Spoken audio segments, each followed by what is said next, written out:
Hey YouTube, moosecowhq here. It's been a while. I got a long overdue BBR STL4 St. Louis recap and just overall channel update, and just kind of, talk about a few things that have been happening, talk about how STL went. First things first, I might do another video over this later, just going over this specifically, but the second half, the rules references deck for our Kings and Kaisers game has been available at Combat Miniatures for a while. I will put the link to both decks in the video description down below. And yeah, so if you want the card decks, for a while we've had through Combat Miniatures we've had the National Objectives deck available if you just want that, and if you want the rules references, which is like your right here, victory conditions, victory objectives, political situations, unit profiles, all that good stuff, war tactics, all that stuff. Here, just pull out a few cards. So there's, get a little bit of focus on there. Let's see. Yeah, there you go. So that's victory objectives part 1, and then let's see. Here, give me a little scroll. But yeah, we got some unit profiles. Again, I'll go over this deck in another video at some point, when it's easier for me to just focus on it, pretty much. But yeah, we got, and then political situations, all that fun stuff. So that is now available at Combat Miniatures. If you'd like these, the field tech references as well. Not sure if there's focus issues, there might be. Again, I'll do this in another video, but just to kind of show you what you get in that deck. So that is available. We did have these available at St. Louis 4 as well. We gave away with Rich at Combat Miniatures. We gave away a map and rule book for Kings and Kaisers, and then we had the new decks and other supplies available as well. All that's through Combat Miniatures. Fun stuff. Glad that this deck is finished. Took a while for us to bang it out because of how much space you have on a card and so on and so forth. And those political situation cards can be a little tricky. But anyway, that's that. I got my computer here just to check up. Kind of wrote out all the things I wanted to talk about. So anyway, backing up to STL4, shout out to Chaplin for hosting. Awesome job as always, dude. Great food as always. It's always good to see Chaplin and just play down in St. Louis with everybody else in this BBR community and stuff. It's a lot of fun. Had a blast. Let's see, what else? Shout out for Cyberblood for creating BBR, of course, because without him, we wouldn't be doing these gatherings to play this amazing game. And he is hard at work on the next iteration of BBR. He is, if you're not in the know, he's doing, or he's kind of calling BBR-7, but it's really BBR 1941. So it'll be a different map, basically like skip a turn order and a few other changes and stuff. So he's working on that. So yeah, shout out to him. Keep the good work, keep up what you're doing, and all that fun stuff. Shout out to Gary Blevins from Board Game Nation for attending. If you're not familiar with him, he has a YouTube channel. He goes over a lot of the out-of-box games and stuff and rules, and he attends Gen Con and does a bunch of stuff. If you check out his channel, Board Game Nation. So I got to meet him, and me and Madman got to pick his brain about our design of Kings and Kaisers. He liked our map a lot, and his thoughts from him were very informative. It was really cool to meet him because I've always liked the production quality of his content. He also brought out a variation of chess at the end of day 2, just to play with people, called Chess Plus. Which gave me a great birthday gift idea for my mom. So shout out to Gary for helping me with that. Yeah, growing up, my mom and I played chess all the time. She loves chess. So a new spin on it was cool to give to her. And anyway, wouldn't be aware of it if it wasn't for Gary. Again, he gave us a lot of good feedback, different ideas or suggestions for Kings and Kaisers and so on and so forth, design critiques and so on and so forth. So it was interesting to get his thoughts and stuff. Really nice dude, really cool dude. Anyway, moving on. So backing up to just the tournament itself. So this year, I joined Krautfather and Mueller Time as a team. I spread my wings and flew. No longer teammates with Madman or Hammer Time. They replaced me with Jabshire, who's another great player. Also a very cool dude.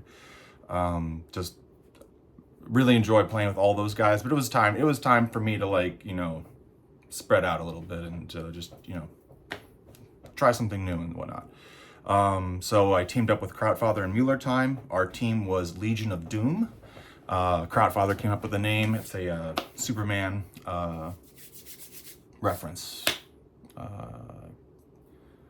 It's not from Superman. It's from a old show with Superman in it. I'm forgetting. I'm not a Marvel or DC person, so pardon my ignorance. But anyway, I'm sure everybody else knows what it's from. But anyway, very cool name. Appealed to my metal sensibilities in terms of how it sounded. So I was like, yeah, that's great. Legion of Doom. Let's do it. I liked these guys. I like working with these guys, playing with these guys. It's work too, but you know, it's fun work. I like these guys a lot. Our personality styles just match, and we work together very well as a unit. Seeing one thing some of us will see one thing on the board, some of us will other, and we'll pick our brains and just we work to really, like, 3 different cogs just working together really, really well. It's really, really well-oiled machine. So well-oiled, in fact, that we ended up taking gold at St. Louis 4. We won essentially first place. Our team won. Part of that, of course, came down to, you know, luck of the draw as you know, to who you are facing off against, but we played extremely well. Day 1, we got 25 victory points. Reiterate that 25 victory points we got against MKT Marauders, MKT Marauders, which were Peleus and his friend Steve. It was 25 victory points. At one point we had 26. Had Rio de Janeiro for a split second as the axis, and then they were able to take that back and whatnot. But yeah, that was day 1. So that gave us a big edge. With that amount of victory points and how the tournament points are calculated and stuff, that gave us a really big edge. Day 2, we won against Holy Balch, which was Chaplain himself and Admiral Balch. It was my second time playing against Admiral Balch. My first time playing against Chaplain, which I'd always wanted to play against Chaplain in a YouTube game or in person or in general. I always wanted to play a game with him, but every time he had a YouTube war, our schedules were just never in sync and stuff. So it was cool to play him in person. We kind of ganged up on him as the Allies. He was Japan. We kind of ganged up on him and stuff, but he took it in stride. But great to play against him. Great to play against Balch. Both are really awesome dudes. Day 3, we won against the Apple Core, Fearing, and Beetletall, winning us the gold for the tournament. And when we win gold, let me back up. This year, the medals were made 3D printed by the Prussian Grenadiers, Rommel and Prussian Gamer, and they 3D printed these awesome tanks as the trophies. So I got a really sexy Tiger tank. Of course, it does come up. The turret does pop out. It's 3D printed, and then he airbrushed it with not airbrushed it, but just used a gold spray paint. But yeah, really cool. Check this thing out. Check this out. Really, really cool. The silver tank was the silver medal was a Sherman tank. The bronze medal was a T-34, and I believe the iron medal, I think, was a Japanese Type 76. Is that what it is? I forget. Their tanks didn't have the cool names. Type 76, I think it is. Anyway, so those were the medals. It was really, really cool. But yeah, being able to display this little bad boy, this is pretty sweet, right? This is really cool. So yeah, I was like, well, yeah, gotta get those tanks. Here is my name tag that Chaplin made for everybody. Nice. So I think I have my name tags from 2 BBR STL2, 3, and 4. Year 1, I think they were just like stickers, but yeah, got these to display, which is pretty cool. Let's see, other notes. Overall, my dice rolling was pretty average the entire tournament, with two exceptions. I had a pair of Italian transports shoot down the French fighter that attacked them on day 1, which was pretty cool. Not expecting, you're never expecting it, but it happens. It's nice to roll those ones.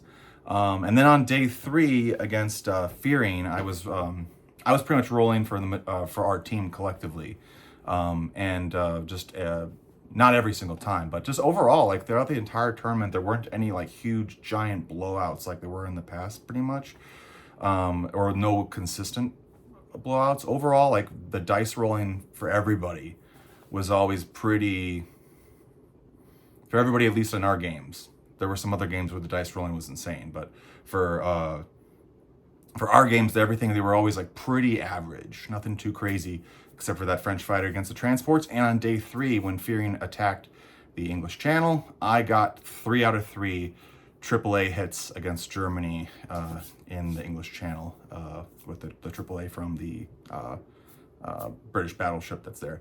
So that was crazy. Never had that before. Odds of that is pretty slim. And yeah, it just set the tone for the game. I've had, you get one, I usually plan, if I'm Germany, I plan to lose 1 in each channel. Sometimes you get 2, but like that was my first time getting all 3, and I was just like, it was cool. So, yeah, it set the tone for the game. And yeah, I think the gold game, I think we were the allies, and we got the access to concede around, I think, the middle of round 6 or maybe beginning of 7. Once it became obvious they weren't going to get 12 once it became obvious in the game that they weren't going to get 12 victory points, it was time to face the music, and we won, and then we won. In terms of raffle prizes, I got a set from the random bin. I got a set of these sexy little target. Look, I'm sure there's the marker. Let's see. Focus. These sexy little target select markers that Rich at Combat Miniatures makes. So got some more of those. They're pretty cool if you like to note what you're target selecting if you're going to do that attack. Very helpful in a YouTube war. So I got another set of those. Let me get the focus again.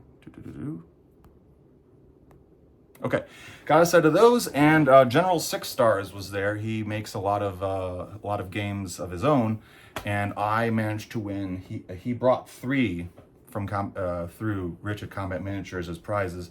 I won 2 of them. I won his Iwo Jima game and his Operation Bear Trap, which is a Kursk Eastern Front game. After I finish this up, I will I'll cut and give a detailed overview within a separate video, put them together, make it all streamlined and nice, so you can get a good look at that. Good look at these in a bit. Let's see. So yeah, we were the 3rd game to finish, the final day, and that left, at the end of our game, it left the battle for silver. It left the battle for silver as the final game to finish. Their clocks, their chess clock somehow got screwed up. Don't know what happened. All of a sudden, one side just like middle of the day cleared out of time, so there was no way to tell how it got screwed up. So they just got allowed to continue, and basically had until like literally we started 8 o'clock or 8:30. They had until 8 o'clock that night to finish, regardless. Came down to the wire with them. It was between the Mad Hammers and 2.5 Men. It was very intense. Just as a spectator, that game was extremely intense to watch. It was just crazy.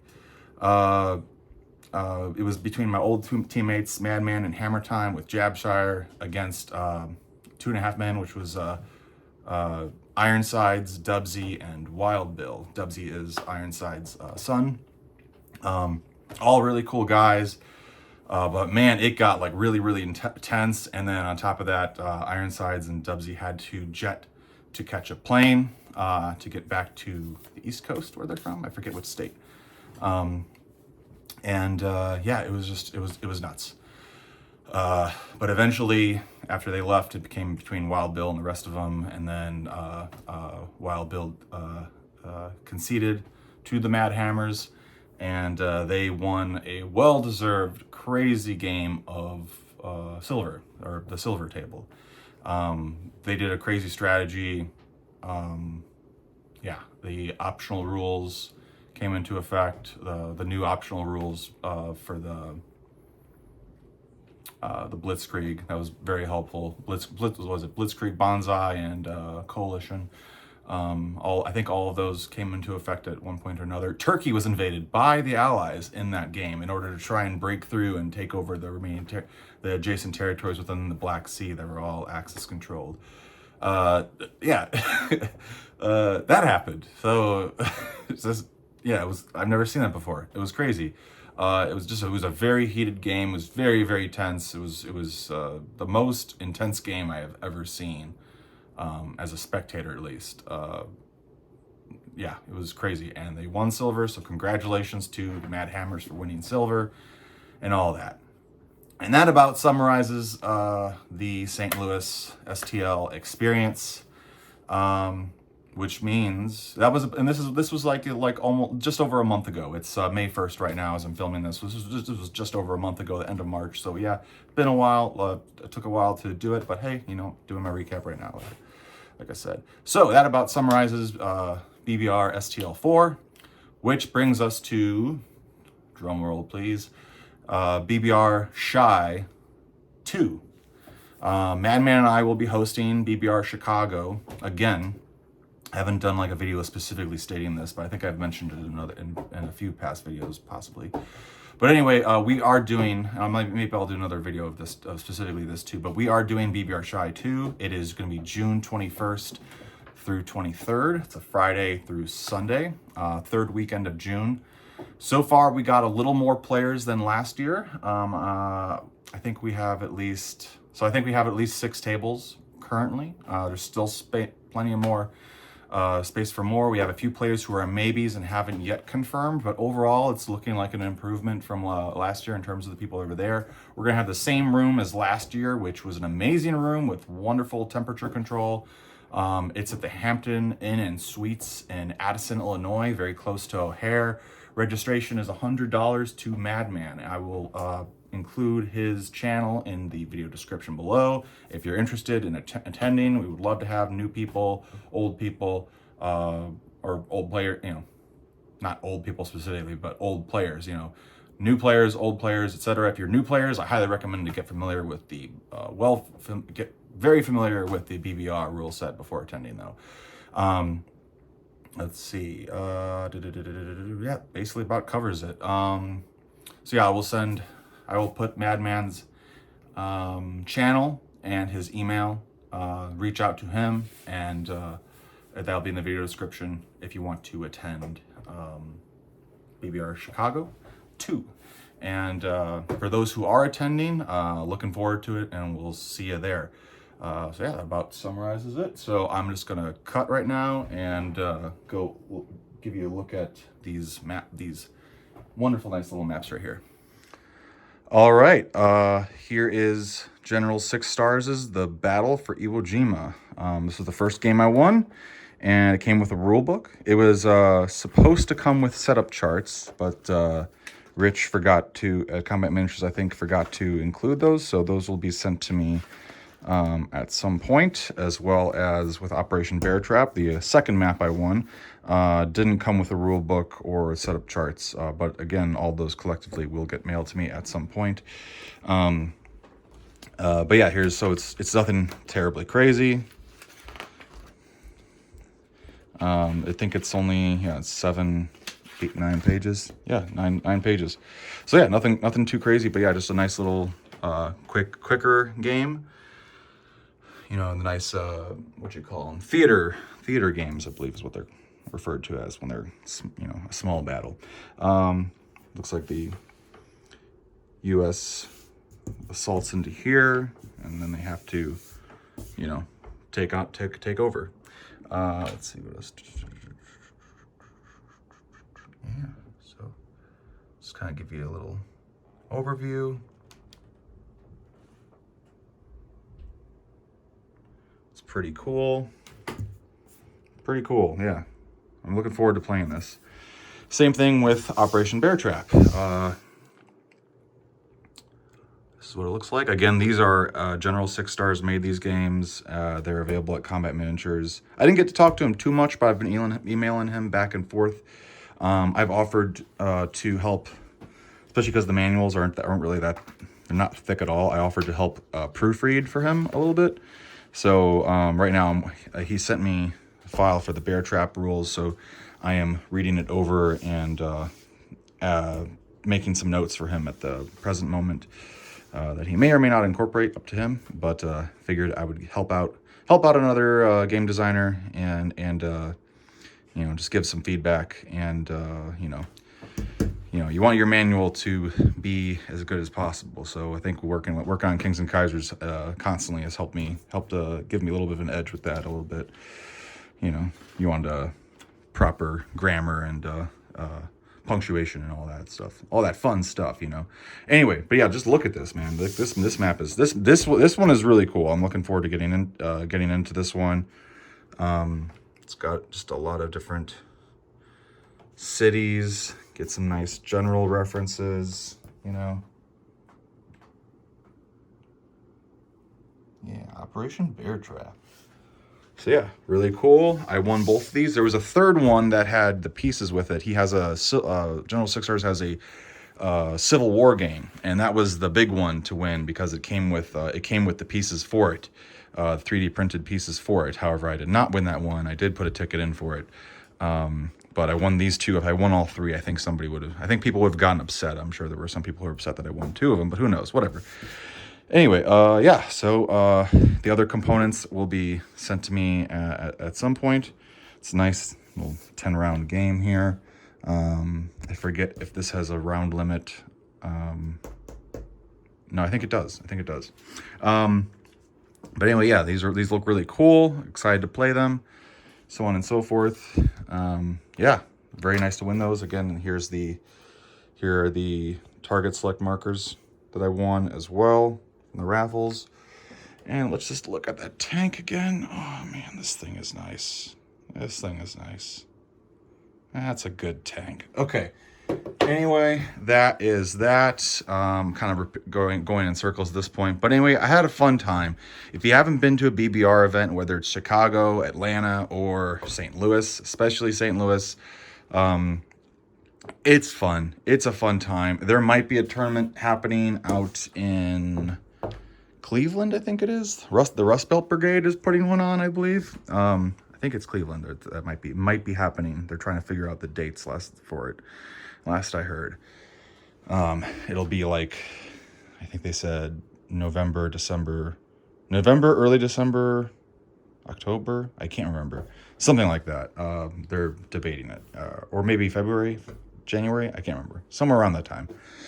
I know that might not be helpful. But anyway, there we go. So I'm going to get these off my table, and I'm actually going to start setting up Kings and Kaisers again because I have been itching to play this baby.